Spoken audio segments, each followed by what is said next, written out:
We're rolling. Hey, everybody, and welcome back to this next episode of Father Knows Something. Tonight, I know you're all waiting for the return. The return, good word, of Jason. So, Dad Jason is back in the studio. Yeah, but new studio. But I'm going there. So we are now. This is Father. Last week we had to make a remote shot from Matthew's home. And today we are in the new studio from THT Studios. And you know that we're not at our normal studio with the FKS because we have it's almost like a mugshot board. I like to hold that thing because I feel like I just got a mugshot. Yeah. So we're going to definitely have to get an FKS sign. Eventually, yeah. Yeah, I'm going to do that. Yeah, maybe. I'm going to go back to Dad's Fix-It shop. Yeah. And we're going to do it. It could be good. It could be something. So, had a interesting week last week, or 3 weeks. We're supposed to be 1 week, 3 weeks in Minnesota. You've been in Minnesota. And came home to the surprise of Jason being on the show. So welcome back. Thank you so much. You know, I'm told that it's over a year. It was Feb of 22. I so enjoyed it. And I think we had, incredible ratings, highest ratings ever from. Oh my God, you sound like Trump down there. Now that might highest be ratings. just what my son told me, but I'm going to roll with it. Took you a year to get over that show. But I really enjoyed it. And we agreed to come back and do this more regularly. And I failed you. And I apologize for that. But I'm happy to be here. Well, today is going to be a split. Justin's going to hop in during the second half. We kind of found stories that are just people dealing with some drama in their lives or pondering some big questions. And I'm challenging you two by the end of this and all the stories to come up with like a vibe. Or if there is no vibe, it's just organized chaos that me and Justin found. Okay. So we'll see what you guys come up with. But let's get into this. We're here. We're here to serve. Let's go.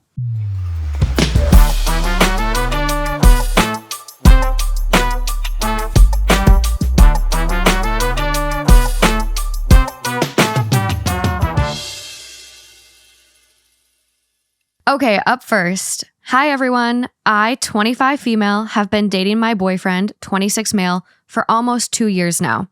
Overall, we have a very healthy relationship and agree on many major core values. Now, on to the current issue. I am ready to move in together, and he is not / does not know if he can go against his parents.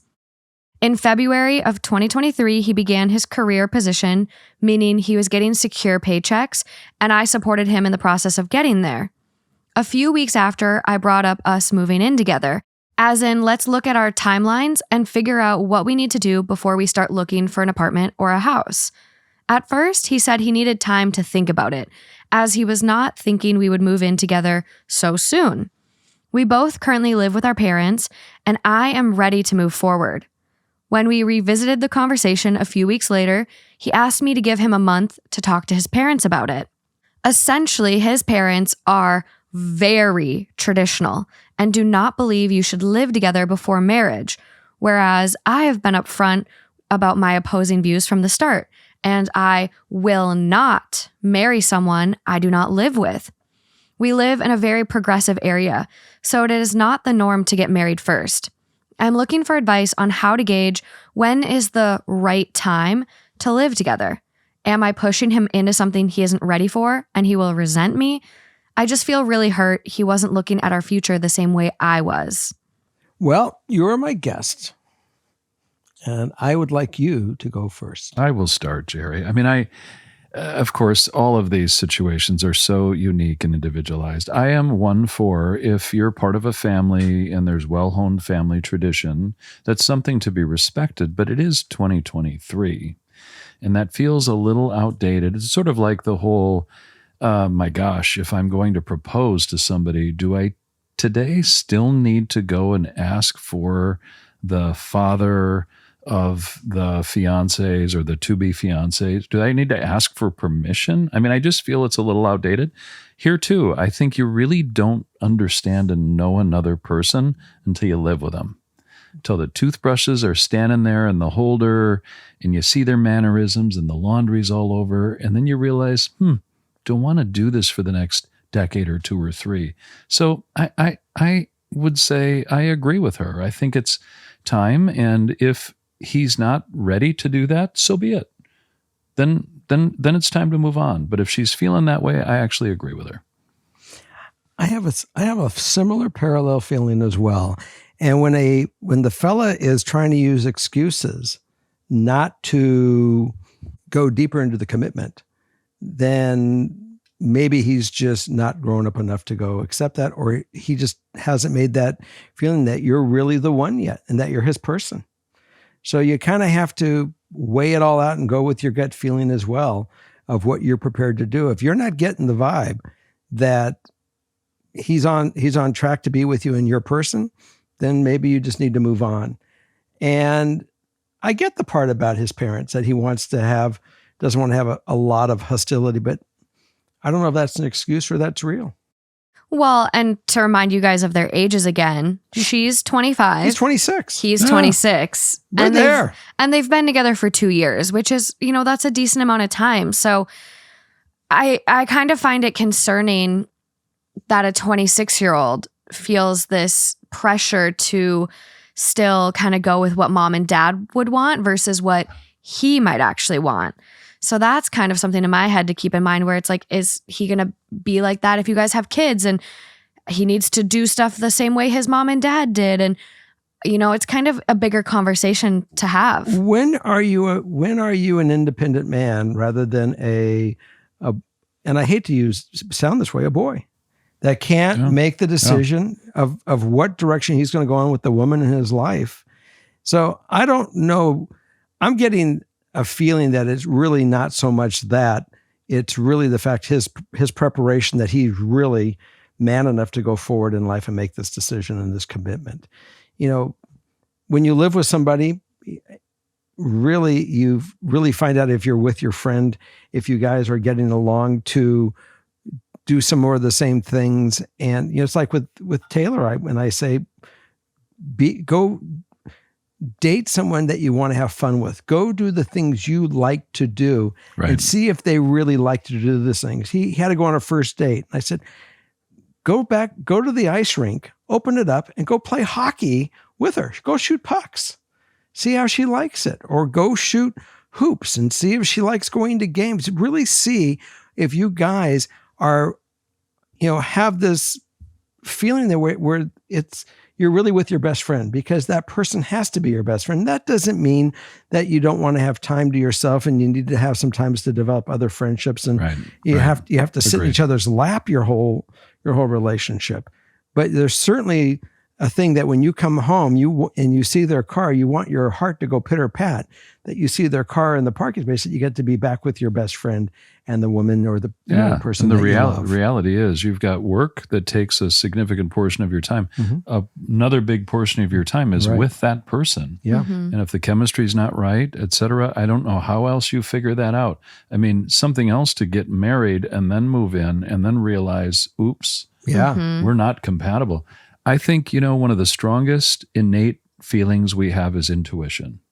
And I think the bottom line is you got to trust it. And so in her case, her intuition is telling her, let's get together, let's experience this together, and let's see. And I can appreciate that, because you know what? If they learn some things about that and it's not going to work, it's so much easier to go different paths. One of the things that we do on this show is we are asked to be able to talk to our kids, that they can come to us and say, honey, this is what we feel. Right. Let's sum it up real quick. Honey, this is what I think you should do, or here's a thought for you. Yeah, honey, I actually agree with you. I would say trust your intuition. I agree you should spend some quality time together. And one of the ways to do that is to move in. Do it, experience it. And if he's not ready for that, that's okay. That's okay. But then trust your intuition as to whether you want to wait or move on. I think she should get her own place. I think her saying, I'm ready to move in together, but it doesn't seem like he wants to, but I'm ready to move forward with my life. I mean, she's 25 living at home as well. Mm-hmm. So get your own place. And then if he wants to come over more, and maybe once you have your own spot, then he sees oh, maybe I could do this. Yeah. But I definitely think it is important to live with your partner before getting married. And there's kind of mixed studies on this. And a lot of times there's a stat that gets thrown out that says couples that cohabitate together before marriage are more likely to get divorced. But I've actually had Really? listeners reach out and say, yeah, but that research actually came from a church that was trying to push an agenda. Oh, really? So don't necessarily trust the research. And really, if you do see stats out there on it, do some digging. But we do have a little bit more info on this one where our writer says, I love my boyfriend, but he is very coddled by his parents. They do a lot for him, which is partially why I do not feel he wants to move out. Yeah. So, I mean, part of what came to mind for me is the helicopter parent scenario. My laundry is washed, my bed is made, the laundry's folded, put back in the drawer. Maybe even when we have steak tonight, it's already been cut up into pieces. And, and maybe he rather enjoys that. Well, then he'll be doing that without her.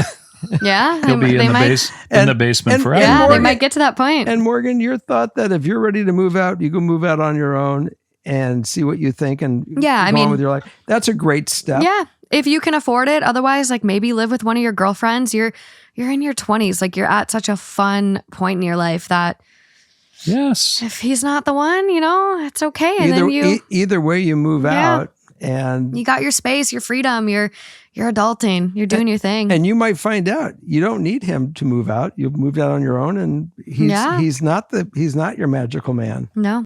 Moving along. Okay, this next one. Hello to the whole cast.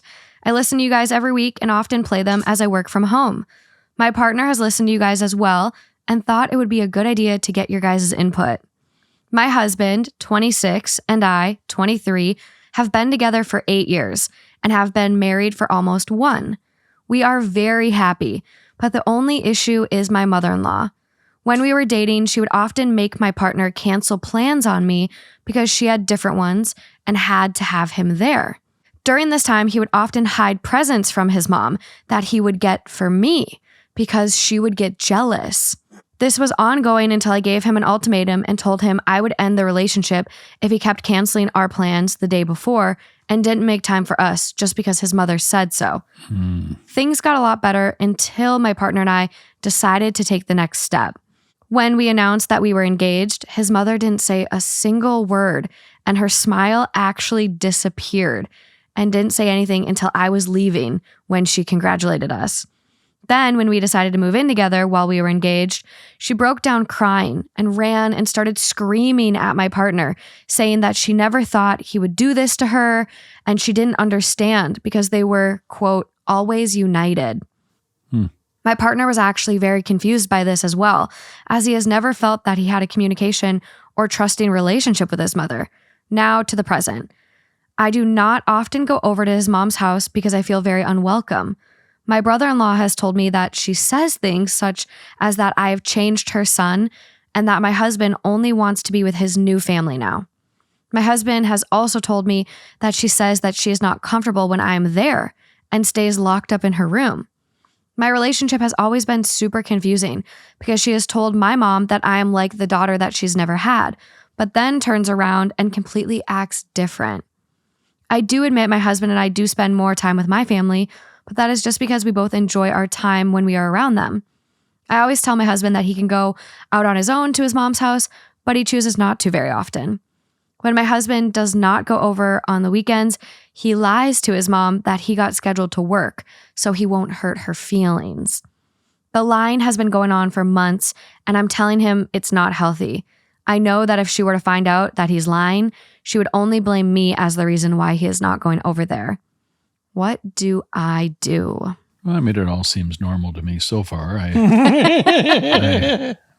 waiting for the punchline.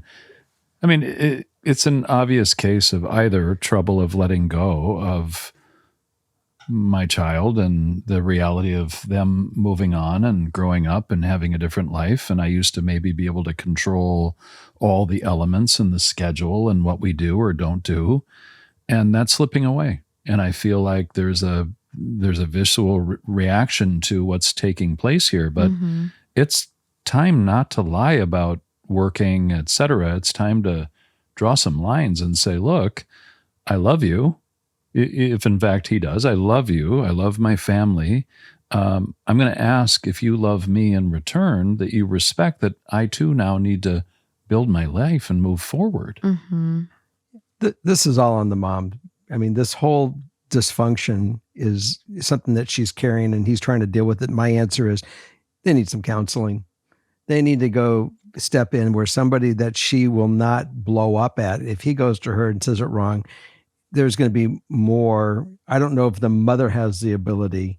He can try it. I don't know how they'll succeed to have this conversation, but I would certainly say that, go to a counselor. So somebody that is remote to both of them, who has experience, can go to her and say, maybe you should be able to see this and recognize this. But, your son is now an adult man. He's got a life with a woman.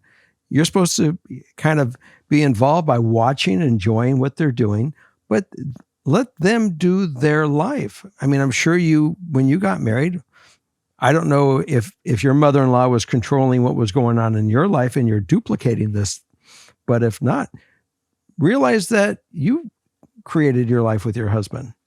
Now it's your son's turn to do the same. Or if that's uncomfortable, I mean, go on an extended work trip several thousand miles away and don't return. Yeah. Well, either way, it solves the problem. There's a lot of red flags here, though. I think the fact, again, he's 26. Like, they've been together for 8 years, a big part of both of their lives. And the fact that she is still acting like this, it shows that the son has never established healthy boundaries. And it's kind of concerning that, she is then getting these opportunities to spend time with them and she locks herself in her room. So it's just like that's called pouting. It's pouting. It's manipulation. Well, it's all doing all the unhealthy things that go on with a parent in a child's life that you don't want to do. No, and the reality is, their life is going to continue to develop and they might choose to have kids. And you're already putting yourself in a box of you're straining the relationship between you, your son, and your daughter-in-law. And if kids become a part of that picture, you're not someone they want to be around as it is. So do you think you're going to have a great relationship with your grandkids if they, pop up down the road? You're shooting yourself in the foot. Or imagine this complication.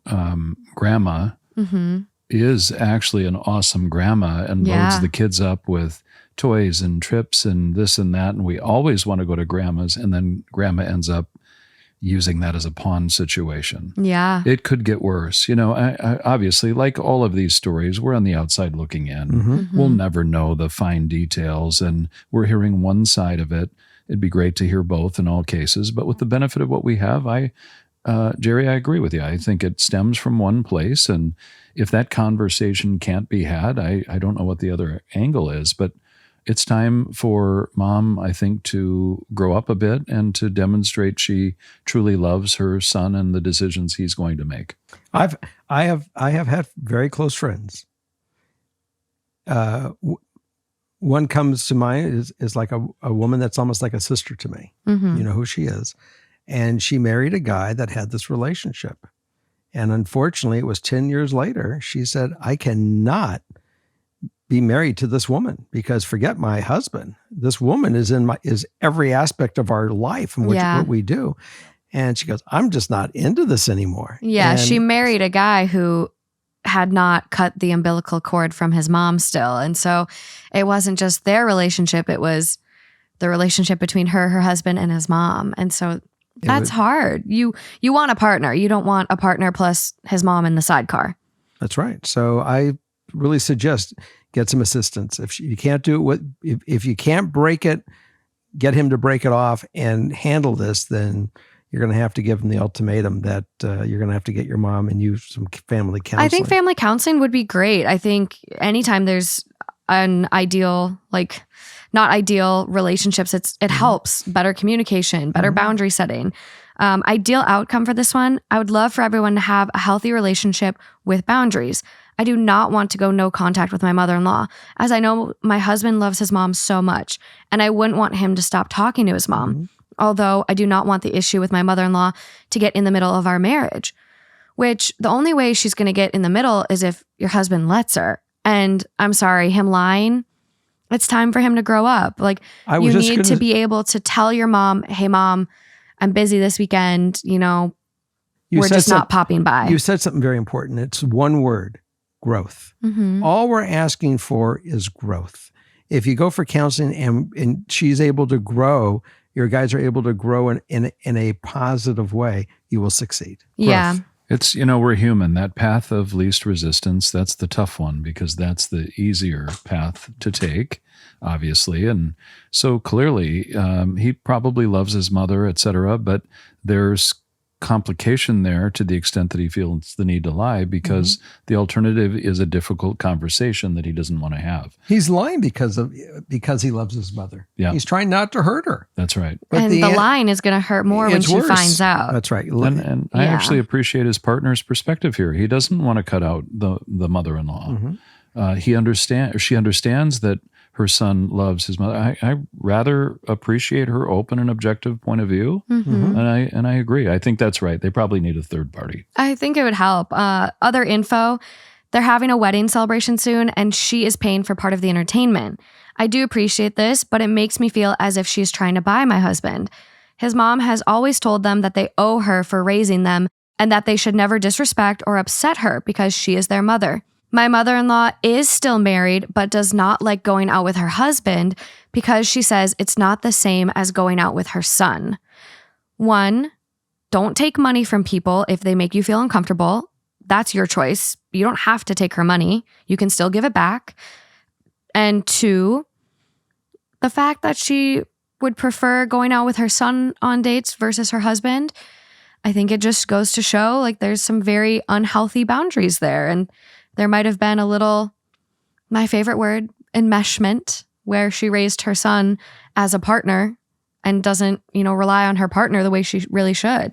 She relied on her son. Could be, but you said something really sort of arresting in there, which was, you owe me for raising you. Mm-hmm. And, I have one child, Justin, and I've never had the thought enter my head to think, let alone say, by the way, Justin, you owe me for raising you. You don't owe me a thing. He didn't choose to be born. You're an awesome kid, and I am so grateful in my life that you exist. Mm-hmm. And it was a decision that was out of your control. Yeah. And we raised you the best way we could because you deserved that. Yeah. So there's something funky there. I mean, that just took a turn for me. Mm-hmm. I'm not sure. Now I think I'm quite clear that the direct conversation isn't going to be a good one. It is not. And this might take a few third parties. But, look, I appreciate the significant other's perspective. I appreciate her openness, but it's time for her to choose happiness. And if you're not finding it there and there are roadblocks and excuses and all these walls, don't wallow in it very long. Yeah. Most importantly, she has the power to control what's going to happen in her life. Yeah. Okay. Moving along. Last one with me, and then Justin's coming in. Hi, Jerry and crew. I'm having some frustrations with my husband lately where we make plans only for him to pull the rug out from underneath me. For example, one time we had planned to get a dog. I had one picked out and showed it to him and asked multiple times, are we really going to do this? And his response was, whatever you want. So I emailed the person selling, telling them we were coming on Saturday to meet her / take her home. In my heart, she was already mine, and I excitedly told everyone we were getting her. The night before we were to go get her, my husband says, quote, I really don't think we should get a dog right now. It's not the right time. And so I had to cancel when I had my heart set on this puppy. Another time, we were trying to plan a trip.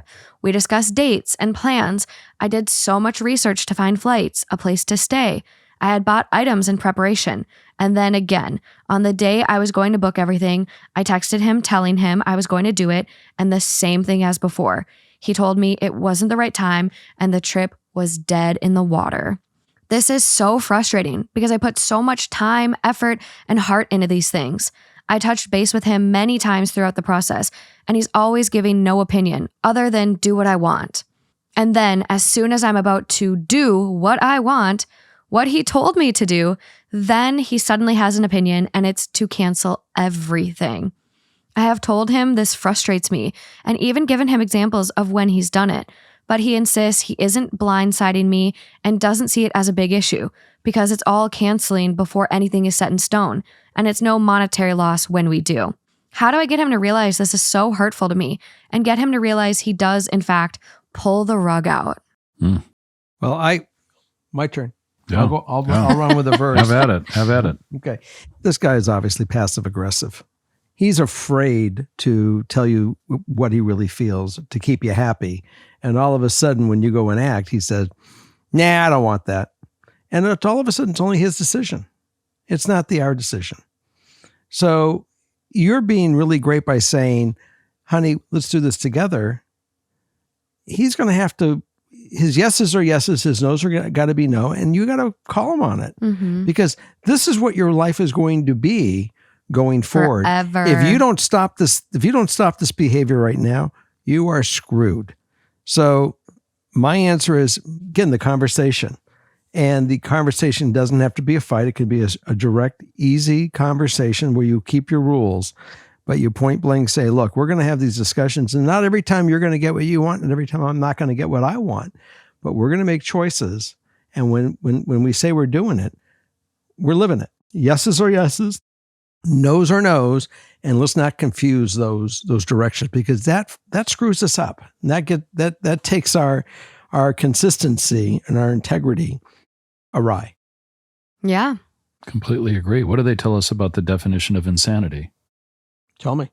Doing the same thing over and over and over and expecting a different outcome. So it sounds like these were two examples of gosh knows how many more, but it sounds like there were more. I'm sure there's a lot more. This is a way of and life. It's tough in the midst, I think, of an actual scenario, the dog, the trip, a dinner tonight. There's always going to be a reason and an excuse, but I think there needs to be a 50,000 foot conversation, which here is, honey, if we're going to move forward, this is a very clear pattern of behavior. And boy, that makes me really tough to feel aligned with you. And let's fast forward 10 years, 20 years in our life. What about buying a home? You know, how does this play out? I think outside of the context of an example today or yesterday, they have to have that conversation. Mm-hmm. I mean, do we sense any bitterness in her even right now with this behavior? I mean, I would be bitter personally. I would be exhausted by this because she's trying to create a life and put in all this effort, and there's no effort on his end, which I think is a part of this problem. Right. I would stop being the one that's planning everything. I would say, hey, you're going to plan this with me. Involve him. You shouldn't be doing all the work on these fun things or your life. You should have a partner that's contributing. Where's that bitterness going to be times 10? It's going to eat you up. You're going to have a lot of resentment towards this person eventually, if it's not there already. So, honey, look at it now. This is a clear sign that you're going to have to get both of you on the same path or... Well, and the thing is, like, I would say, hey, let's plan a trip. Weekend, little getaway. Let's plan something that's attainable. She does say here in additional info, when he cancels, it's never for monetary reasons. It's all some arbitrary reason, i.e. not the right time. Also, he is an emotional robot sometimes, so I don't believe just telling him it's frustrating me will do the trip, or will do the trick. So for me, I'd be like, let's plan a weekend trip, babe. Let's go somewhere easy for the weekend, you know, non-committal, whatever. Weekend getaway, staycation. If he does this whole bullshit of, no, you know, not the right time, go on the trip yourself. Take a weekend away from him. Stop letting him ruin your fun. And you know, this is him. Maybe he is trying to sabotage. Maybe it is monetary and he's got a gambling problem you don't know about and he's just trying to hide it. There's an abundance of reasons that this could be, but this is also your life and you can choose your own path here a little bit more and take things into your own hands. And hey, if you find that you're doing life without a partner, what's the point of having him? You said something very clear, and it rings back in my head. Make him make the plans. There's gotta be effort. If you get him involved in the plans, it's typically going to happen because now he's really involved in it. That's where my brain went too. It's like you might be more wise than me on this one, because that's the other good point in time. I don't care, honey, whatever you'd like. That's the point to arrest it and say, no. This time, where do you want to go? When do you want to go? What should the trip look like? We're going to do this together. I think that's phenomenal. Yeah. I think otherwise, how exhausting is the rest of your life if you're the one putting 99% of the effort in all the time? Doesn't work. It doesn't even sound like he's giving 1%. No. And she even says that ideal outcome here. He either stops the plans from the get-go or sees them followed through, rather than stop them at the 11th hour after all the effort is put in by me. It's still a one-sided affair. She's coming up with the concept, planning it out, and whether he agrees to it or not, it's her plan, and it should be their plan. Yeah, it really should. It's not the effort that comes to when it comes to a crash that she put the effort for. It's she put her heart into it. Right. She's excited about these things. And emotionally, she's already on the trip, and this guy was off the trip from the very beginning when he said, honey, just go take care of it, go do it. Right. He already disconnected. I think moment. in his head, he knows, hey, I've gotten away with canceling last minute in the past. This isn't really going to happen. I'll put my foot down. I'll let her run with it. I'll let her have her fun. But it's not really going to happen. Bullshit. Yeah. It's bullshit. It's bullshit. Yeah. It's brutal. And what a way for him to live too. I mean, it's not great. No, like what? Enjoy your life. Go on the trips. Get the dog. Like but teach their own. But you have some things to consider, my friend. Okay, Justin's turn. This has been fun. Bye, my sweetheart. Are we gonna? You're gonna snap? Yes, abracadabra. First of all, I want to say it's so good to be back in the chair with you. I have missed you. I've been gone for 3 weeks. I was working on this. You did a great job. This is fantastic. And just to, I missed you. I missed you too. So I'm glad the gang is together. Yes. This is fantastic. Okay, we're continuing. I'm waiting for you. All right. Hi, Jerry. Hope all is well. We're well. You well? I think so. We're well. So far. Thank you for taking the time to help me with some advice. My 25 female brother, 21 male, has a problem with weed and he has no idea what to do with his life. For context, we are a South American family who immigrated to Florida when I was 3. My brother has smoked weed for at least 5 years now. The last 2 years, he has been smoking all day, every day. I am the first one to advocate for legalization, but I don't think that consuming this much is normal, especially since it affects the relationships with those around him. He is isolated, he has anxiety, I think he may be depressed, he is incapable of studying. I know he knows that he should stop, or at least stop for a few years, and then if he really must, treat it like a beer, just have some every once in a while. Our parents have bought him airplane tickets to celebrate our birthday together in Madrid, which is where I live now. He will be staying 2 months, and my parents have spent too much money on this because they have the hope that maybe this trip will help him see that there is more to life than weed, Uber Eats, and music. They have presented to him the idea of possibly missing his return flight and just staying in Madrid to study something, anything. Something short like 6 months, which is definitely a possibility here if you know where to look. My brother finds something wrong with every idea and every suggestion we have. Not long ago, he told me that he wanted to be a door-to-door salesman for solar panels because he would earn very good money working less than 30 hours a week. He paints it to be just so simple, but it's really not that simple. He told me that he feels stuck, but he doesn't want to make any sacrifices whatsoever. He doesn't want to sacrifice time or money or effort or have roommates.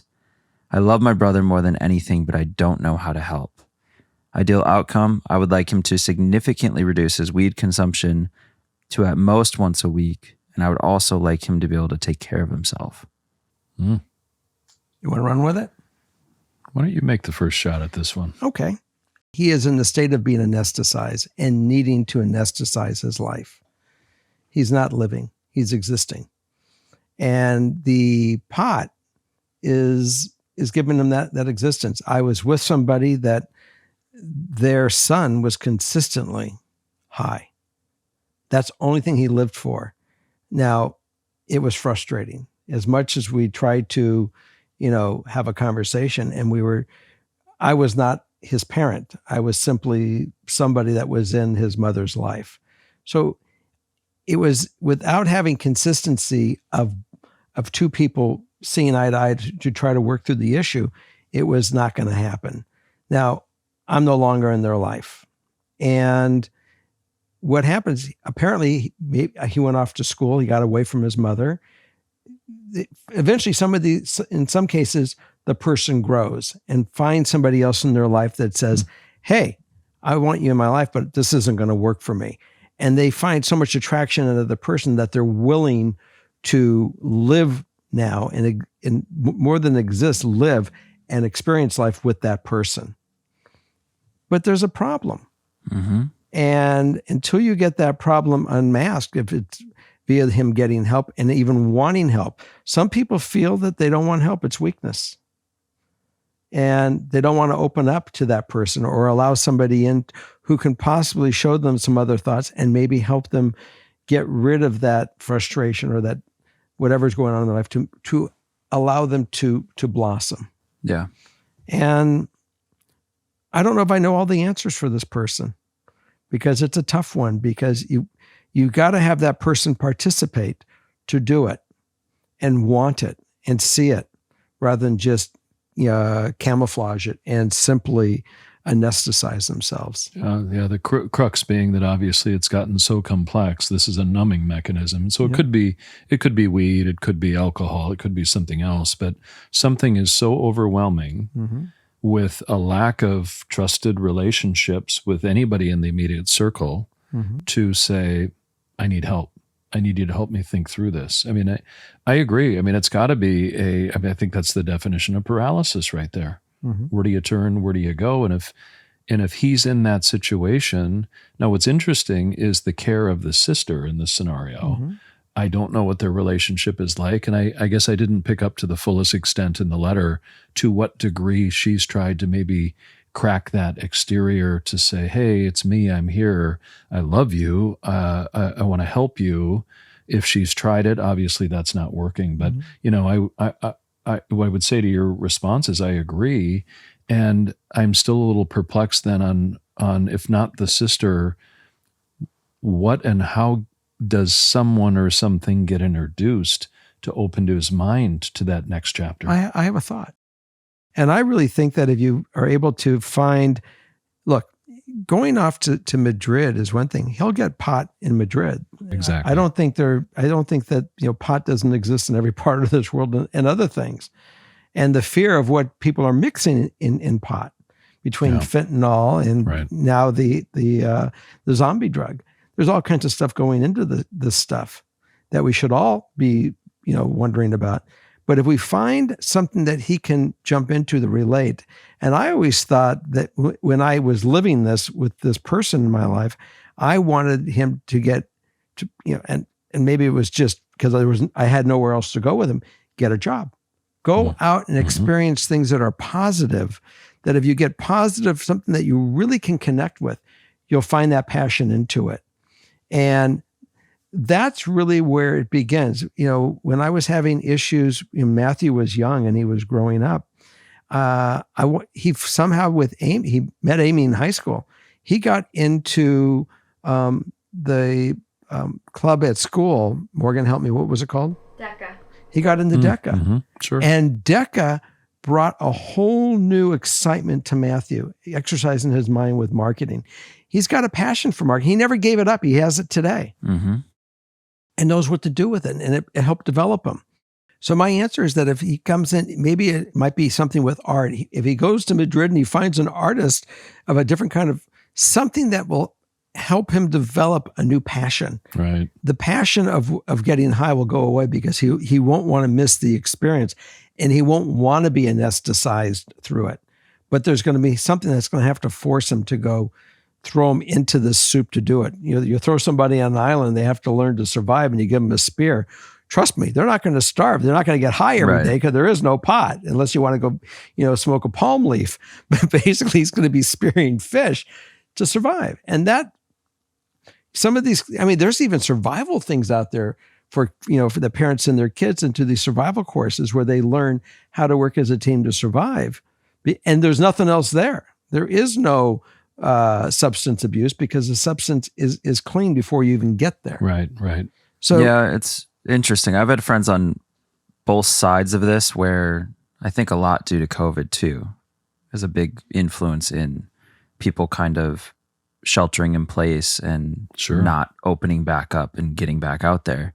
In this one, it seems like the weed is a very prevalent cause, but I've also had friends that never changed their weed consumption, but then got remotivated, got off their ass, got off the games and all this time wasting stuff and refocused and are doing, very well now, very successful. I don't see pot being the cause. I see pot being the anesthesia. Yeah. Something else is the cause. Right. It And contributes, but I think this Madrid idea is probably the best idea possible right now because I see the biggest difference is changing his environment, changing his routine, getting him out of this day-to-day cycle.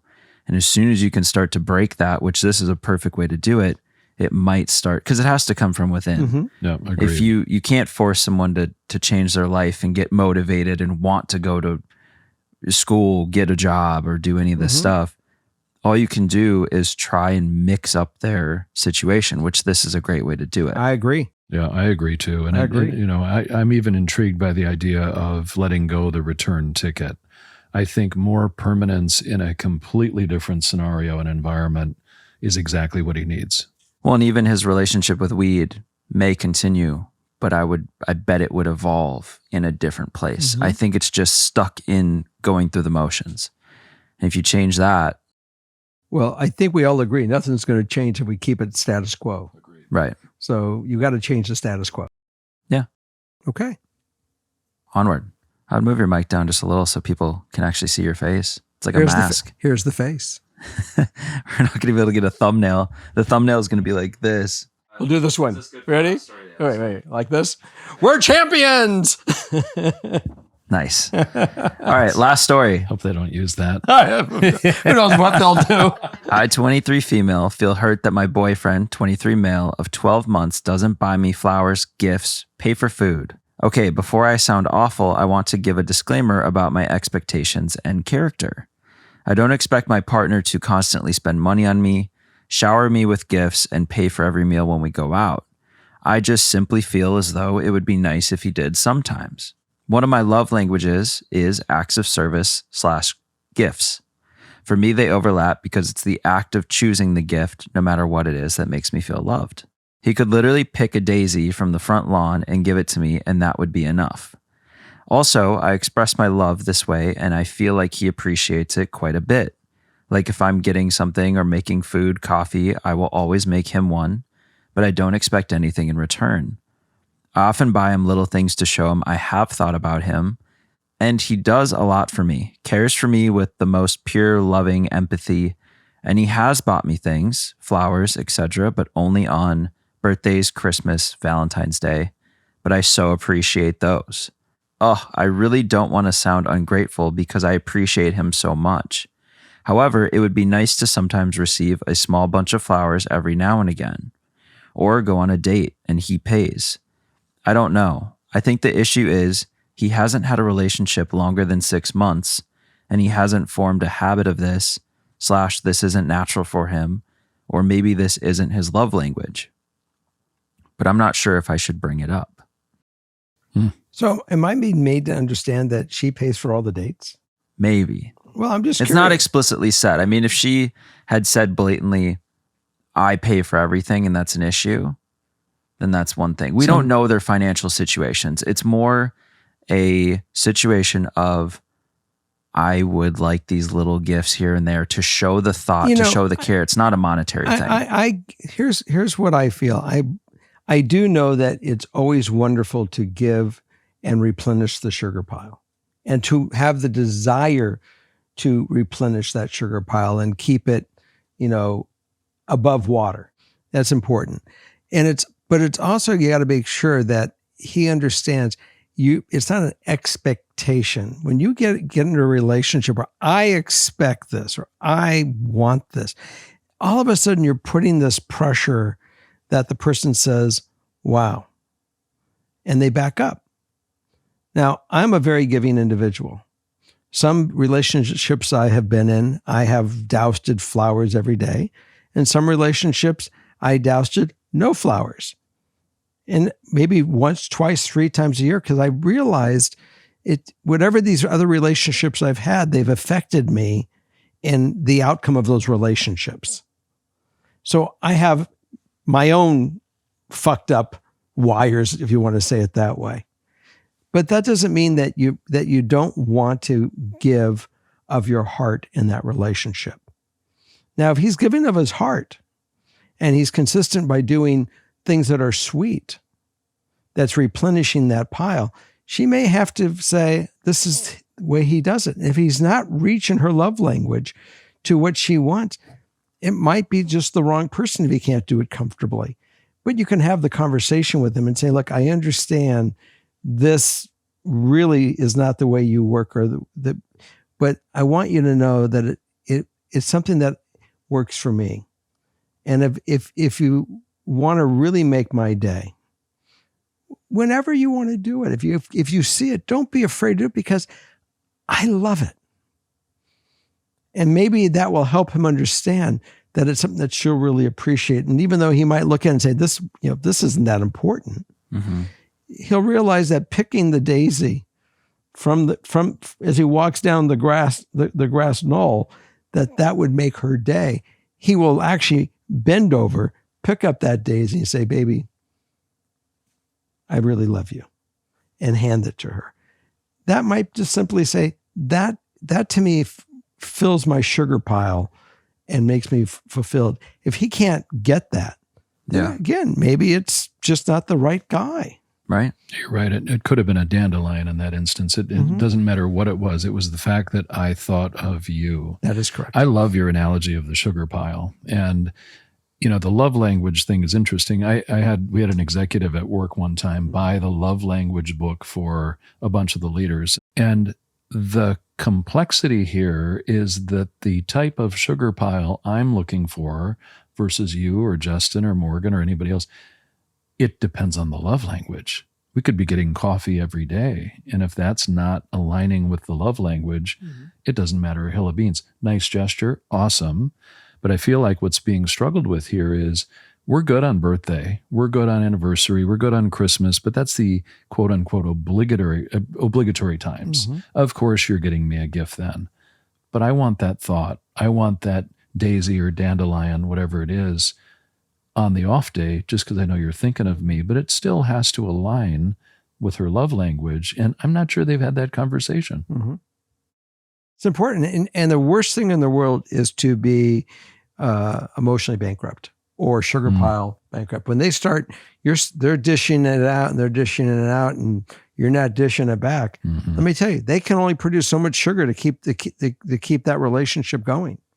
So he's got to understand, and maybe you should play this to him, that he understands that it's a two-way. You both must take the sugar and get it, create it, fill the pile, because that's what's going to nurture your relationship and make it sweet. Yeah, right on. Something that was nice. You like that? Yeah. Something though about this, when you get into a long-term relationship for your first time, you can just lose sense of this kind of thing. Sure. Especially as a guy. I mean, from my experience, you can lose sense. You kind of get used to having your person. You kind of get used to the way things are, and you forget about that, the sugar pile a little bit. That's the message. Don't forget about the sugar pile. And so, yes, as much as it's great to have your love languages matched, they don't have to, and you can be successful in one if they don't. But you should have enough thought once in a while to fulfill that love language of your partner. And in this case, I'm not sure if I should bring it up. I think you should, because if this is their first long-term relationship, a simple nudge is all it could take sometimes. Because as a guy, I mean, I've been in the position, probably even with Morgan, where we're just going such day to day and we race home and go to sleep and wake up and it's like you're racing off to the next thing. You can lose track of little things like this.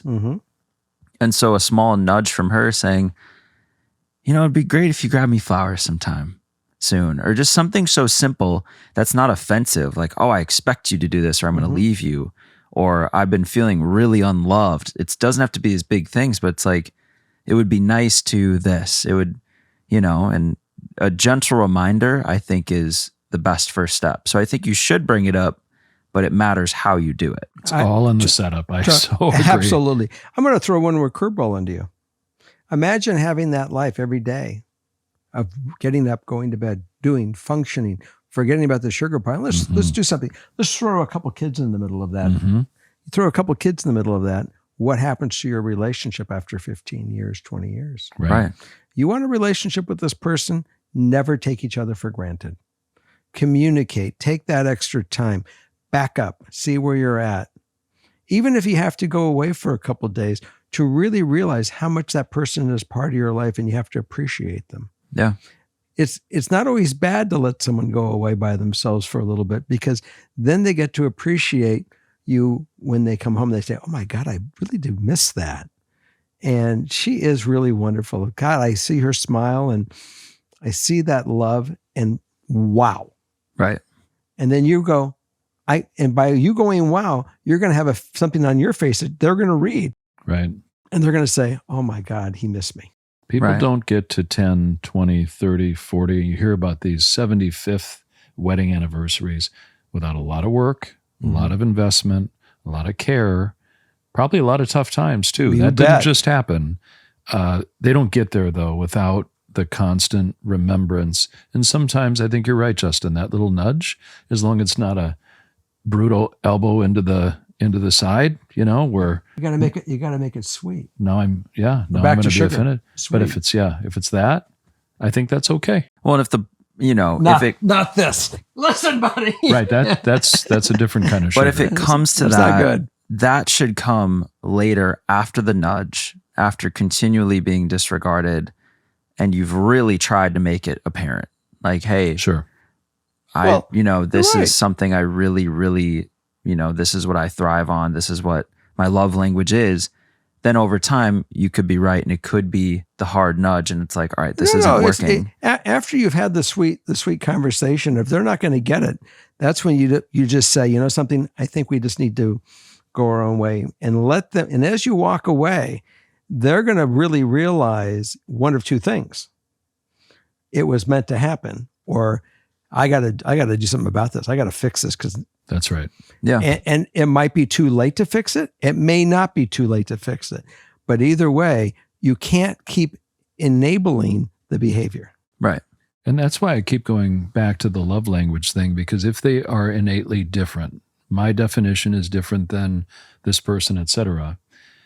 You could be bouncing through your days. Sure, stressful work day, etc. But let's say on the non-stressful day, I took the day off. We went shopping. You can't always read the other mind. And so communication is at the core of all of this. Ongoing, constant communication. I may think I'm adding a spoon of sugar to that pile, and I'm actually not. I may not be taking one away, but the mountain's not growing. I just didn't know it. Right. And I think to the point where the nudges are happening or the choke hold is happening, man, we've lost a lot of ground at that point. Oh, it's horrible. I really do think that when you're in a relationship, make sure you find something, and this goes for all of you, make sure you find something that you guys really enjoy to do together. Yeah. That is your recreation, that when all this shit is going on, you can look at each other and say, if it's golfing, let's go golf. If it's walking on the beach and making sandcastles, honey, I agree. I got a pail I got the pail and I got the 2 shovels and a squirt bottle. Let's go make some sandcastles. Yeah. Whatever it is, you guys have to have something that is something that you both really love to do and that you love to do together, because that is a binder that will really hold. But even if that's happening, this could still be an issue. And so her main concern is, I'm just so scared to make it sound like I want gifts and money spent on me all the time. Well, I think we covered the fact that you can still have the conversation without the expectation, but do it sweetly, saying there is a certain amount that it's important to me, and if you want to bring me joy, if you wish to bring me joy, it doesn't take a lot. It just takes something that I can really. Yeah. Here's what joy looks like. But if the communication isn't happening, it's not going to happen. Right. Yeah. So you have to communicate it. Yeah. You're in the butterfly honeymoon phase is dwindling. Well, that's so interesting too. I think I heard you say the 6 months is the longest relationship. I would put up my hand and say, my gosh, I think the first year in any of those ought to be smooth as silk and the easiest part. I would have expected more of this when we're 5 years in and 10 years in. So we've got some growing up to do. They're 23, right? Yes. So age and wisdom will bring a lot to this, but that's part of what they're struggling with. And another simple nudge, I'm getting messages from our producer across the room, is a good thing for couples to do is you can take a love language quiz together. You can. And that might just put it out in the open. And, it's another like put the carrot on the stick kind of thing. Like here's kind of bring it up without bringing it up. That's certainly a soft way of playing the game to get the message through it. I recommend it. Grab that book. I forget the author in this moment. Grab the book. To all of you, I hope your sugar piles grow high. Yes. And I as well. What are we feeling is kind of the theme of this episode. What do we call this one?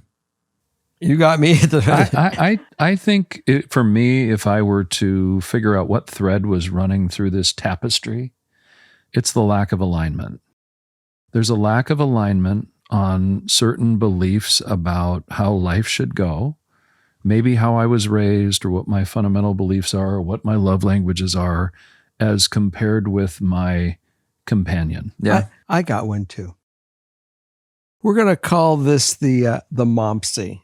What is momsy? Everyone has a certain name for their grandmother. They all have their goofy grandparent name. My grandmother was momsy, and I was 25 years old. And she said to me, and she was at that time close to 90. She said, all I would let you know is I don't care who you marry, what you marry. I don't carry race. I don't carry background. I don't care about color. I want you only to have one thing. Make sure whoever you're with, you have a meeting of the minds. And that's what I see this as. You got to have meeting of the minds with your partner. Yeah. And if you have meeting of the minds, I think there's a good chance you're going to be okay. You'll be successful. It's a great rudiment to start with.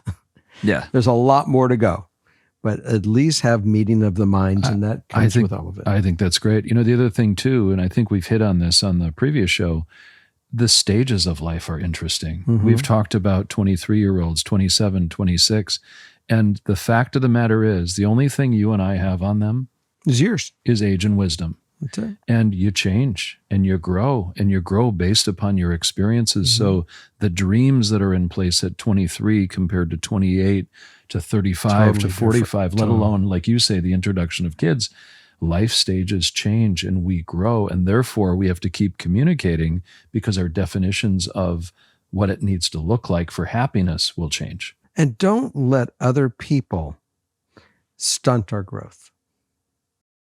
That is one of the most important things. I mean, we had a story about a mom who really was trying to disable the growth of the son.